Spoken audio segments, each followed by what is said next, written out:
এই কারো সাহস থাকলে আমাকে রং লাগিয়ে দেখা। আচ্ছা ঠিক আছে, আজকে তোকে তো রং মাখিয়ে ভূত বানিয়ে দেবো। আঙ্কেল আমাকে তাড়াতাড়ি একটা আটার বস্তা আর অনেকগুলো রং দিন। আম্মু বাসায় অপেক্ষা করতেছে, তাড়াতাড়ি দিন। আচ্ছা ঠিক আছে, এই নাও তোমার আটার বস্তা। এটা আবার কেমন বস্তা? এই চিন্টু, এটা হলো অরিজিনাল আটার বস্তা, এটা নিয়ে যা। আচ্ছা ঠিক আছে, তাড়াতাড়ি এগুলো নিয়ে বাসায় যাই। আরে কি আমাকে তো রং লাগিয়ে দিবে, তাড়াতাড়ি রুমে যাই। এই তো এসে গেছি রুমে। আরে এই চিন্টু কি হয়েছে? এই চিন্টু দরজা খোল বলতেছে, আজকে তোকে রং লাগিয়ে দিব।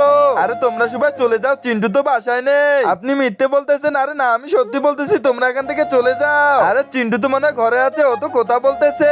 আম্মু আমাকে ছেড়ে দাও, আজকে আমি রং খেলতে যাবো। আর না তো যাওয়া হবে না, আজকে তো আমি যাবোই, আমাকে কেউ আটকাতে পারবে না। আচ্ছা ঠিক আছে, তুই যা, আমি তোকে আর আটকাবো না। এটা অনেক আগে বললেই তো হতো, আমি অনেক আগে একা একাই চলে যেতাম। বন্ধুরা তোমরা দেখতে থাকো এবার কি হয়।